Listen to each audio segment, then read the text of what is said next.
আমাদের দেশে কিছু শিকি আদলি পাশিকা বাটকারা বের হইছে এখন আবু হানিফার ভুল ধরে আছে না কিছু। এই গোষ্ঠীটাকে চিনেন আপনারা, এরা একেবারে মাদারজাত বেয়াদব, জন্মসূত্রে বেয়াদব। ভুল ধরে আবু হানিফার, ভুল ধরে কার? আরে বেকুফ, তুমি জানো আবু হানিফা কে? 80 হিজরিতে তার জন্ম। 4 জন সাহাবী সাক্ষাৎ লাভ করেছেন। 1200 তাবিঈনের কাছে যে হাদিস আর ফিকহ শিখেছেন।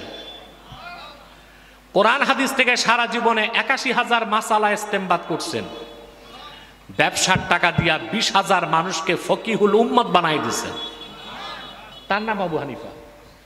আর সিকিয়ারদি পাশিকা বাটকারা আন্ডা ব্যাপারী ভুল ধরে আবু হানিফা ভুল করেছে, আমরা সহিহ হাদিস মানি। আছে কথা বলে না, এরকম কিছু বেয়াদব আছে না সমাজে?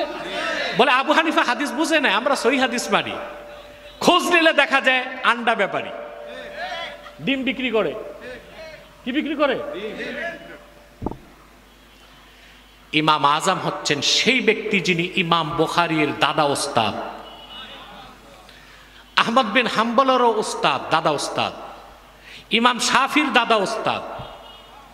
সকল মুহাদ্দিস তাকে ওস্তাদ মেনেছেন, তাবিঈ ছিলেন। সুবহানাল্লাহ।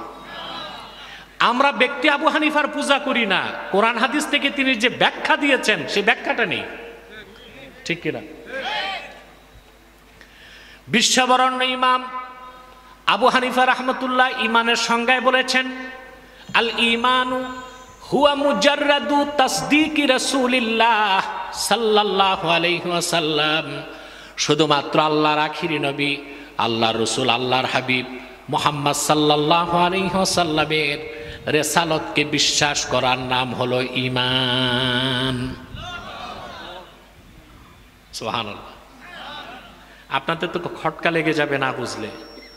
শুধু আল্লাহর হাবিবের রেসালতকে মানলেই যদি ঈমান হয় তো তাওহীদ কই? এখন আপনাদের প্রশ্ন, শুধু আল্লাহর হাবিবের রেসালত মানলে রেসালত বিশ্বাসী যদি ঈমান হয় তো তাওহীদ কই? ইবাদত কই? আখিরাতের বিশ্বাস কই?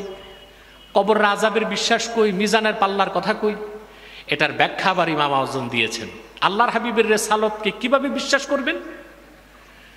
বিমা জাআ বিহি মুহাম্মাদুন সাল্লাল্লাহু আলাইহি ওয়াসাল্লাম উলিমা যারুরাতান।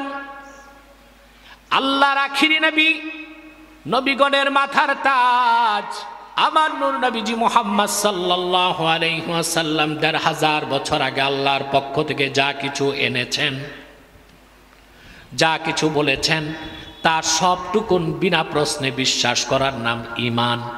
তিনি আল্লাহর পক্ষ থেকে যা কিছু এনেছেন তা হলো কোরআন। আপনি যখন কোরআনকে বিশ্বাস করবেন, এখানে তাওহীদ আছে, ঠিক না?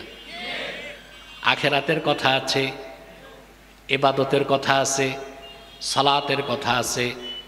তার মানে শুধুমাত্র আল্লাহর হাবিবের রিসালাতকে বিশ্বাস করলে আল্লাহ পাক বান্দার অন্তরে ঈমানের ৭৭টা শাখা গেঁথে দিবেন। সুবহানাল্লাহ।